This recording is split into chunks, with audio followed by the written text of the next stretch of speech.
Tudo pronto, pessoal? Vamos lá. 3, 2, 1. Espera só um pouquinho. Deixa eu tomar um café. Opa. Nossa senhora, tá muito amargo.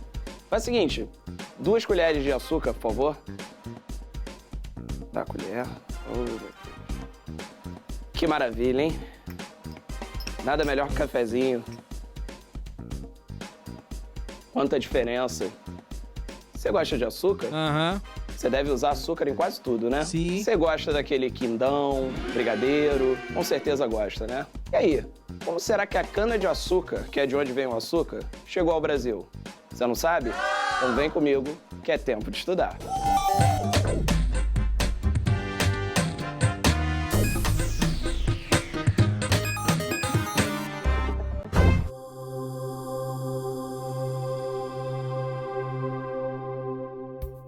A partir da década de 1530, os portugueses vão começar a se preocupar mais com sua colônia no Novo Mundo, que hoje chamamos de Brasil. E por que isso? O comércio com o Oriente já não era mais tão lucrativo. E, além disso, os estrangeiros que não concordavam com o Tratado de Tordesilhas estavam cada vez mais presentes nas nossas costas, inclusive traficando o pau-brasil diretamente em contato com os indígenas.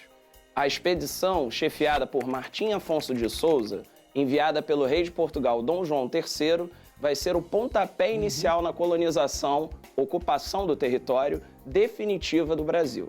Vai lembrar que o Brasil vai ser colônia, ou seja, vai ser um local de onde Portugal vai tirar boa parte de seus lucros até 1822, o ano da nossa independência. A expedição de Martim Afonso tinha alguns objetivos. Vamos a eles. Expulsar estrangeiros do litoral, instalar núcleos de povoamento e avançar na exploração do território colonial. Em São Vicente, atual estado de São Paulo, deu muito certo o cultivo da cana-de-açúcar. É esse produto que vai começar uma efetiva colonização do território brasileiro. Mas antes de efetivar a colonização do território e torná-lo produtivo, era preciso organizar a casa. Então, a primeira medida administrativa que o rei de Portugal tomou foi estabelecer as capitanias hereditárias. As capitanias já eram uma experiência administrativa reconhecida em outras partes do Império Português. Ela era ótima para o rei, afinal de contas, quem ficava com os gastos das capitanias eram os que recebiam a doação. Mas, afinal de contas, o que eram essas capitanias? Eram 15 faixas de terra, estabelecidas a partir da linha imaginária de Tordesilhas até o litoral. A carta de doação era o nome dado ao documento que dava ao donatário a posse das terras. Os donatários, ou capitães donatários, eram nobres que recebiam a carta de doação do rei. Era uma honraria. Bom, eles podiam explorar essas terras, torná-las produtivas, mas eles não podiam vendê-las. Recebeu a terra, tinha que vir colonizar. Eles poderiam doar seis-marias, que eram grandes lotes de terra que eram doados a quem pudesse torná-las produtivas também. Mas por que hereditário? Hereditário é aquilo que passa de pai para filho. A morte do donatário automaticamente legava as terras ao seu filho. O donatário tinha duas funções: fundar vilas e proteger o território. O sistema de capitanias acabou fracassando, e aí existem alguns motivos que explicam isso. Ataques indígenas, a dificuldade de comunicação entre as capitanias e a metrópole e também a dificuldade de comunicação entre as próprias capitanias. A gente tem que lembrar que o território brasileiro é muito grande. Alguns donatários sequer chegaram a assumir as terras que receberam. Bom, vamos pensar pela ótica do europeu? Para ele, realmente era uma furada. Ele ia arcar com todos os gastos, vinha para uma terra que para ele só tinha índio, mato e um monte de doença esquisita, então era muito melhor ficar na metrópole, né? Tinha mais uma coisa.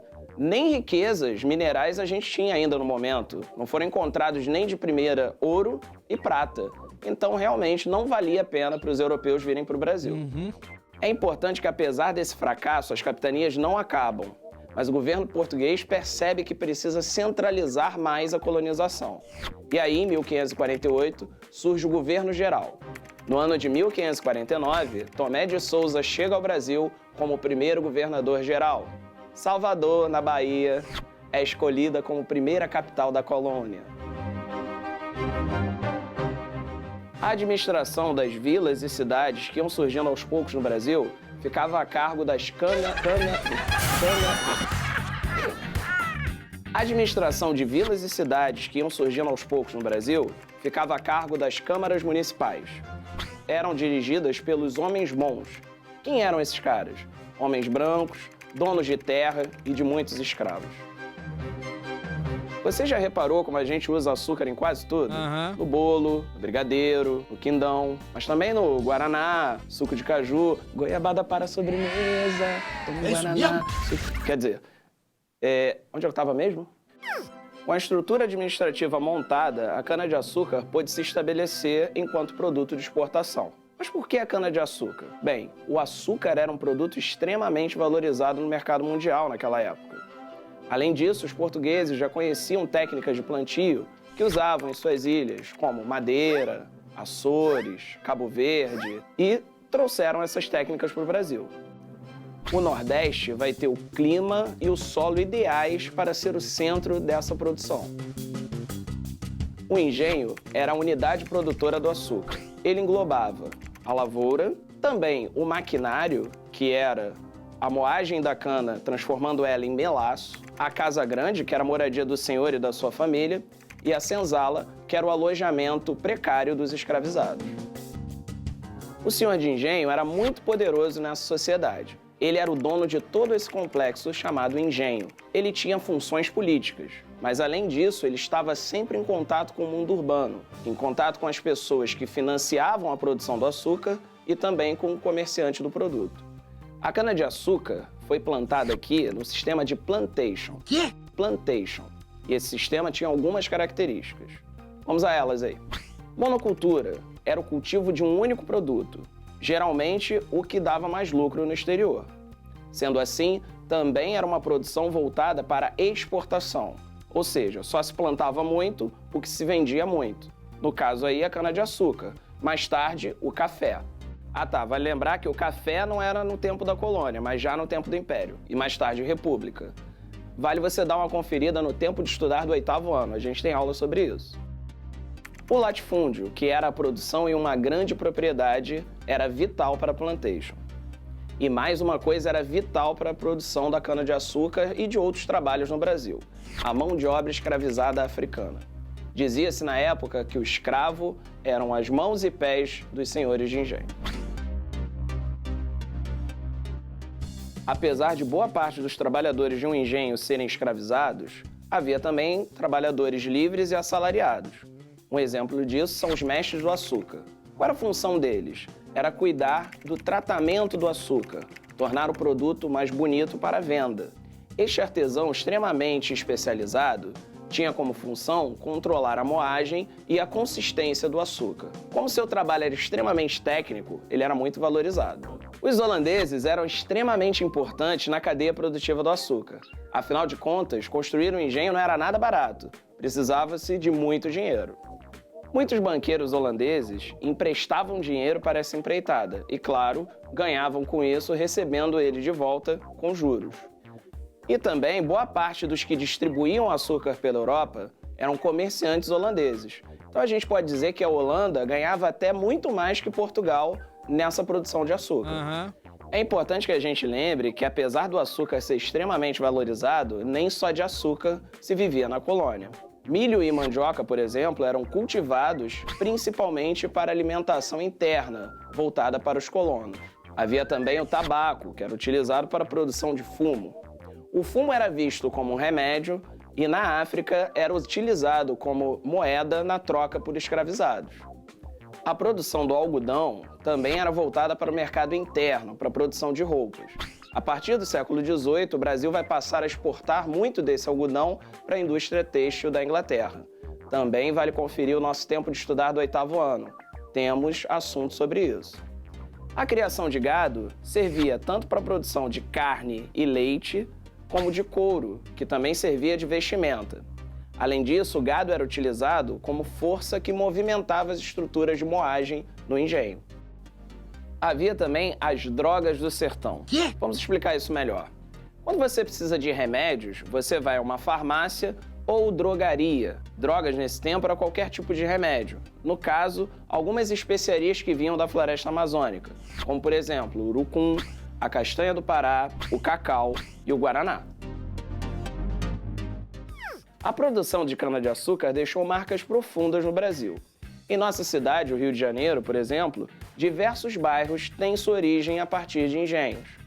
O Irajá, na zona norte do Rio, foi um enorme engenho de cana-de-açúcar. Acredita-se que no local tenha sido produzida a maior quantidade de açúcar do Rio de Janeiro colonial. Chega mais!